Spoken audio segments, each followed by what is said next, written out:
दहिसर विधानसभा मतदारसंघामध्ये भाजपच्या निष्ठावंत महिला कार्यकर्त्यांनी थेट आमदार आणि खासदारांच्या समोर आपल्या मनामधली खदखद व्यक्त केली आहे। 10 वर्ष पक्षासाठी रक्त आटवलं, मग आमचं चुकलं कुठे, अशा शब्दांमध्ये भाजपच्या एका महिला कार्यकर्तीनं पक्ष नेतृत्वाला धारेवर धरलं।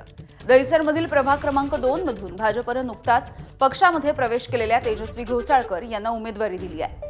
तेजस्वी घोसाळकर यांनी ठाकरे गट सोडून भाजपमध्ये प्रवेश केला आणि त्यांना तातडीनं उमेदवारी मिळाली। त्यामुळे स्थानिक इच्छुकांमध्ये यामुळे संतापाची लाट पसरली आहे। यानंतर निवडणुकीच्या पार्श्वभूमीवरती आयोजित करण्यात आलेल्या भाजप महिला कार्यकर्ता मेळाव्यामध्ये हा राडा झालाय। व्यासपीठावरती आमदार मनीषा चौधरी आणि खासदार गोपाळ शेट्टी उपस्थित असतानाच एका इच्छुक महिला कार्यकर्तीने माईक हातात घेऊन जाब विचारायला सुरुवात केली।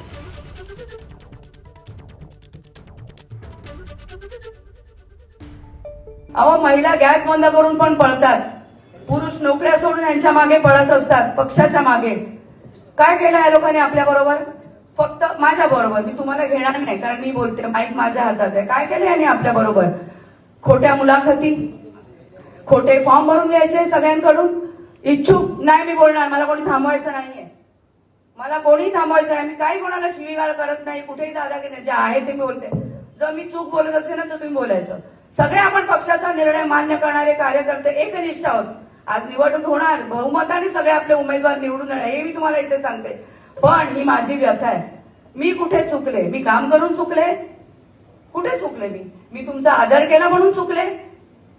मला ह्याचं उत्तर हवंय। एबीपी माझा, उघडा डोळे बघा नीट।